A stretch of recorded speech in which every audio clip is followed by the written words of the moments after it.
On Thanksgiving morning in my Chicago apartment, I awoke to the familiar pang of apprehension. Another year, another family reunion. This year's destination was the Breakers, a storied luxury resort in Palm Beach, Florida, where my grandfather graciously underwrote every expense. As I performed a final inspection of my suitcase, I inhaled deeply and studied my reflection. My name is Helen Walker. I am 33 years old and serve as research director at a leading pharmaceutical firm with an annual salary of $160,000. I reside alone in Chicago and have diligently grown my assets through prudent investments. Though I value financial security, I prize personal dignity even more. A lesson instilled by my grandfather, whose own success in the construction industry afforded him both wealth and wisdom. From my earliest years, he mentored me in asset management and investment strategy. He remains the sole family member who truly comprehends my ambitions and work ethic. By contrast, my sister, Catherine, transitioned from flight attendant to full-time homemaker. She and her husband, along with their 7-year-old daughter, maintain an ostentatious lifestyle, evident in their extravagant mortgage, car leases, and private school tuition, all made possible by our grandfather's monthly subsidies. Catherine's social media is replete with images of designer handbags, lavish dinners, and exotic vacations, a veneer that conceals her reliance on family largesse. My parents, George and Margaret, likewise enjoy what appears to be a comfortable retirement in Florida. In truth, their lifestyle depends entirely upon grandfather's continued financial support, their retirement savings, and the deposit on their upscale retirement community, both funded by him. Throughout my life, they have shown me little affection, reserving warmth only for my sister, a disparity that stings with every recollection of my own college years, when I funded my tuition through scholarships and part-time work, while my sister received full parental sponsorship for study abroad and daily expenses. Become someone who can stand on her own 2 feet, grandfather often advised. I embraced those words, forging a path to professional success, accumulating assets, and securing an independent life. My high-rise apartment, with its sweeping views of the Chicago skyline, is the tangible reward of my perseverance. I chose a life of measured comfort, luxury within my means. Yet with each passing year, our family's fractures deepen. Catherine's relentless pursuit of appearances, my parents' preferential tenderness, and grandfather's growing anxiety over these imbalances. As I loaded my suitcase into the taxi bound for O'Hare, I steeled myself for another Thanksgiving climaxing at the Breakers. The resort, renowned since 1896 for its Italian Renaissance architecture and nightly suites exceeding $800, offers a special Thanksgiving dinner at $200 per guest, a glamorous backdrop for a family drama built upon fragile foundations. Crossing the Florida peninsula, the radiant sunlight streaming through the taxi window belied the tension I anticipated. Upon arrival at Palm Beach International Airport, I joined my family's procession to the resort. I was the last to reach the Breakers' grand porte-cochere. Dragging my navy rimawa across the marble floor, I entered the lobby, a space of refined elegance, where glittering chandeliers cast prisms of light. Other guests murmured over cocktails. The hush of polished stone amplified the soft click of heels. Approaching the front desk, I glimpsed my parents conversing discreetly in a distant alcove. My mother wore a new resort ensemble. My father, a casual yet age-appropriate sports jacket. Our eyes met briefly before they turned away. The receptionist looked up with an apologetic expression. "Miss Walker, I'm very sorry, but I can't locate your reservation," she said, tapping at her screen. "I see your family's bookings, but there's no listing for you." At that moment, the echo of expensive heels drew nearer. I turned to see Catherine approaching with a triumphant expression. An Hermes Birkin bag hung from her arm, and a Cartier watch caught the light with every step. "Oh, Helen finally decided to show up," she said, her tone laced with sarcasm, every word designed to wound.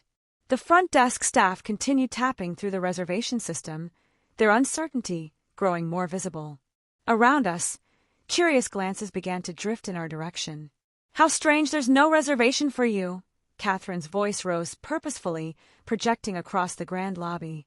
Her Louis Vuitton suitcase, gleaming conspicuously, stood in stark contrast to my understated navy case. Then, with a smirk that revealed her intent, She took another step forward. Actually, I only made reservations for our family. Her words echoed in the vaulted space, loud and clear. She smiled cruelly, savoring the moment.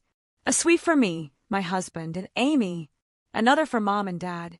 Just for the real family, you see. A silence fell over the lobby. The front desk staff hesitated, clearly caught in an uncomfortable position. My parents turned further away, as if by doing so they could distance themselves from the scene.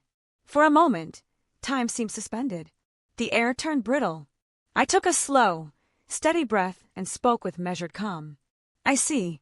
Then I'll excuse myself.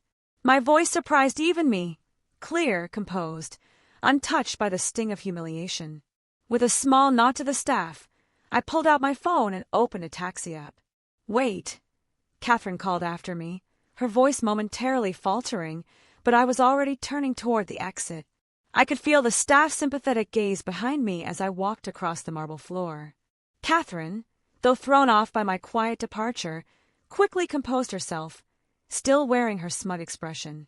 Our parents remained frozen in place, unsure of whether to intervene or remain silent.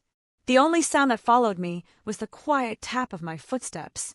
Outside, the sun shone a little too brightly. Palm trees swayed in the breeze, indifferent to human pettiness. I stood under the porte-cochere, waiting for the taxi. Thanksgiving at the Breakers had ended for me before it even began. Yet strangely, I didn't feel defeated, only light. A quiet sense of liberation began to take root in my chest. My grandfather's words returned to me again, become someone who can stand on their own feet. And now, for the first time, I truly understood what he meant. As I waited, I glanced back at the grand exterior of the Breakers. Its ornate Adam-style facade stood majestic against the sky, draped in garlands and rich seasonal displays. Luxury vehicles, pulled in one after another. Families, laughing and impeccably dressed, stepped out onto the marble stairs. Through the large glass windows of the lobby, I caught sight of Amy.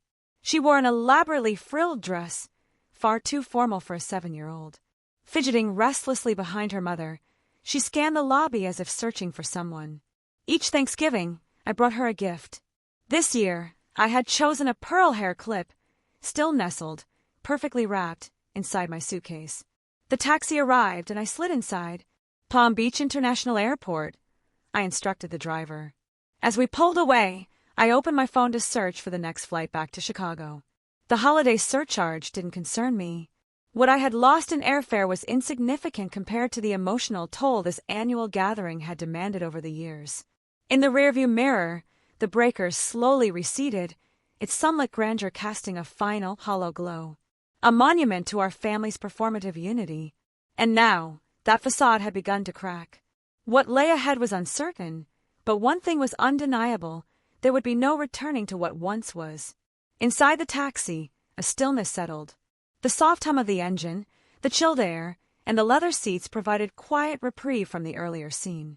Outside, Palm Beach glided past in clean, postcard-perfect snapshots, rows of palms, pristine white villas, brief glimpses of the ocean's glinting surface. It felt distant, like scenery from someone else's life. Without hesitation, I dialed my grandfather. The ringtone stretched longer than usual before he answered. "Helen, what's wrong?" he asked, his voice calm but alert. "I need to report something," I said, my tone matter-of-fact. Without embellishment, I recounted what had happened, the missing reservation, Catherine's remarks, my departure.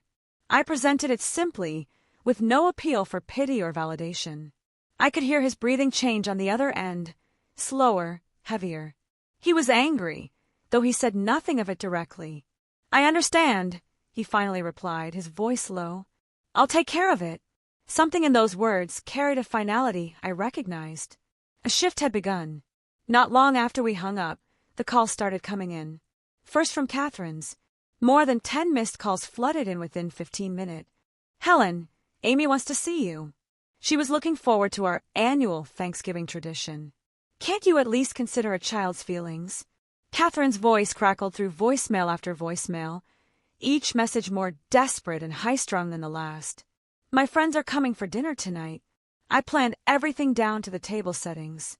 This was supposed to be the perfect family Thanksgiving for Instagram. Do you realize how humiliating it is to explain what happened?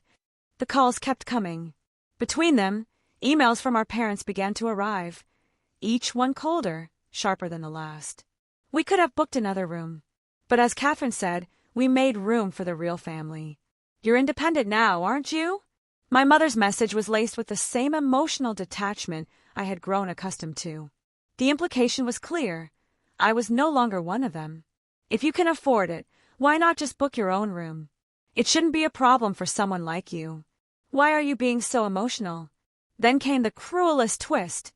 A financial justification, a ledger of exclusion dressed as logic. My father's email was even more blunt, devoid of empathy. Catherine has a family, a husband and a child. Surely you understand that.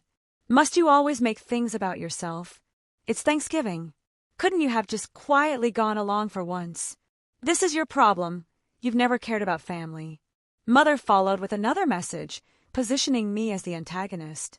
We had everything planned, matching outfits, a beautiful photo of you and Amy for the holiday posts. You've ruined it all. As I read their words, my chest tightened, though I had long since stopped expecting kindness. This was not new. Since childhood, the disparity had been unmistakable. Catherine coddled, celebrated. I was expected to endure in silence. The taxi neared the airport as another flood of messages arrived. Because of your selfishness, Amy is crying. She was so excited to see her aunt.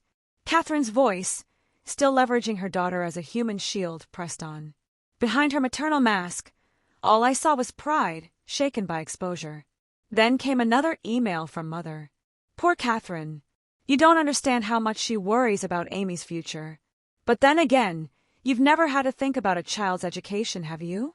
Despite the mounting accusations, I felt no urge to respond.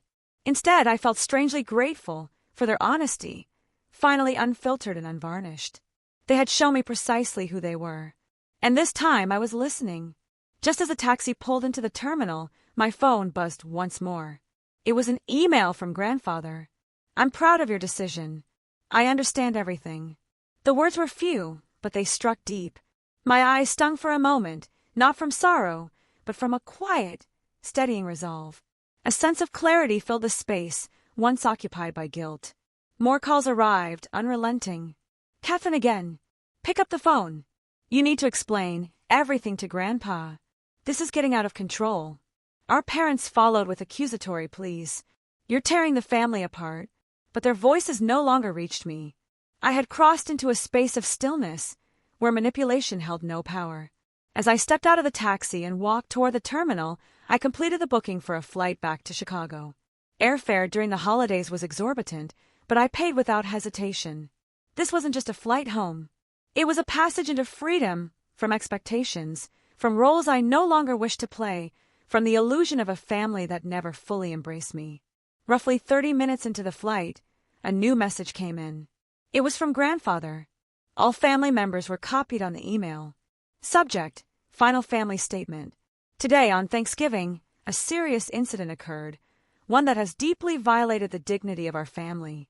The cruel treatment of Helen is not only inexcusable, but a disgrace to the Walker name.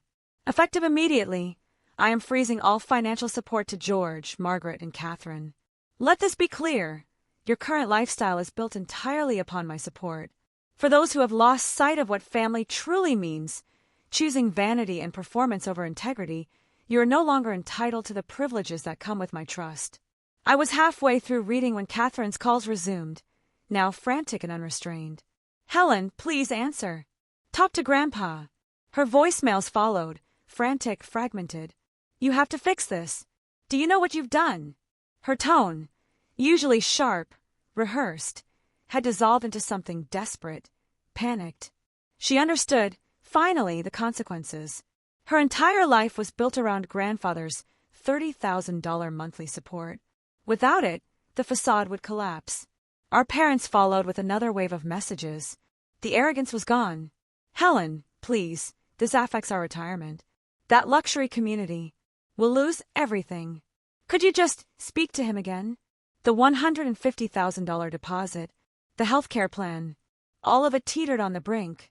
Their lives were unraveling, financially, emotionally, and publicly. And still, all they could think to say was, "Do something. He'll listen if it's you, won't he?" Mother's final email contained words I had never expected to read from her. "I'm sorry for saying such terrible things earlier, but this is a family crisis, a long overdue apology, arriving not from love, but necessity." I turned off my smartphone in silence. Outside the window, an endless sea of clouds stretched beneath the plain. For once, the Walker family's picture-perfect Thanksgiving would not grace social media. There would be no group photos, no carefully curated table spreads, no captions about gratitude and love. For Catherine, that loss might have stung more than the financial blow itself. The flight to Chicago continued smoothly, free of turbulence.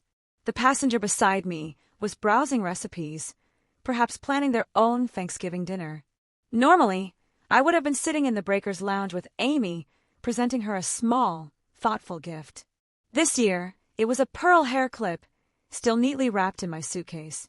Once home, I connected to my Wi-Fi and was met with over 100 unread messages. Most were from Catherine, escalating in panic. "What am I supposed to do now? I can't pay the loans. Amy's school tuition is due. We're out of options."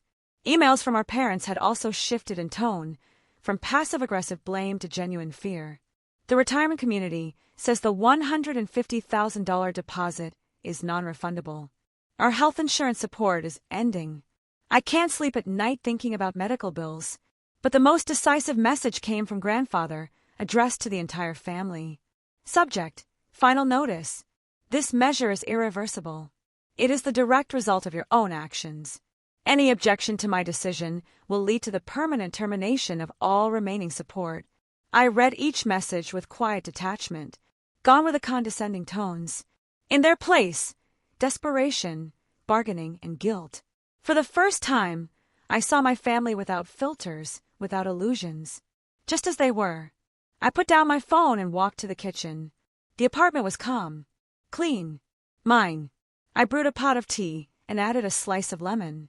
This time last year, I would have been seated at a $200 per plate Thanksgiving dinner under chandeliers, pretending to be part of a cohesive, loving family.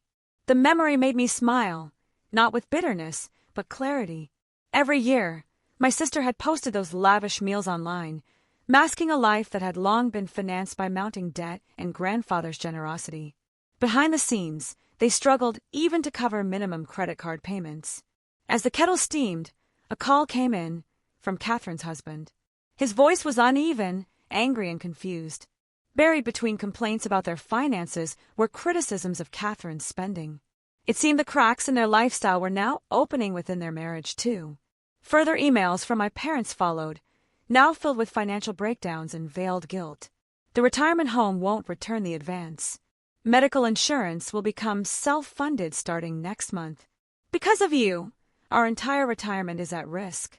And yet, somehow, they still managed to pivot back to their old habits, defending Catherine, blaming me. It was as if the lessons had yet to sink in. I returned to the fridge, took another lemon, and poured more tea. My evening was peaceful, unshaken by the chaos unraveling elsewhere. Tomorrow, I would return to work. The pharmaceutical company's latest data analysis awaited, a challenge I welcomed. $160,000 annual salary, steady returns from long-term investments, no debt, no dependencies. Chicago's skyline glimmered outside the window. The city lights twinkled like distant stars, quiet, steady, and real. I recalled my latest credit card statement. Full payment, no interest accrued. Moderate luxury, within my means. And then, grandfather's words came to mind once more. Vanity is for others. Savings are for yourself. Here in Chicago, I had built a life by those principles. Brick by brick, I had constructed a foundation that no one could shake. And now I could say with certainty, I had become someone who stood firmly on her own 2 feet.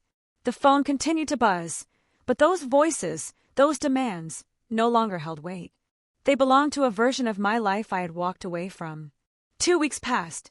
It was early December when Chicago received its first snowfall. Each morning, I commuted through slush-lined streets, coffee in hand, immersed in research and data at the laboratory. My daily routine continued as always, quiet, stable, purposeful. But online, My family's curated illusion began to crumble. Catherine's Instagram, once updated obsessively, had gone silent. Her last post was dated the day before Thanksgiving, a carefully staged photo of her Hermes bag at a high-end restaurant, captioned with #DreamLifestyle. Now, that image lingered awkwardly, its glamour rendered hollow. Then came a new email from Father. This time it felt sincere. "I'm reflecting on how we lived. We spoiled Catherine, and we were too hard on you. I'm sorry."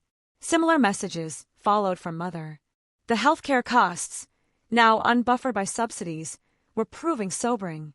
Our pension alone can't cover the medical expenses. We didn't realize how unprepared we were. At last, the reality was sinking in.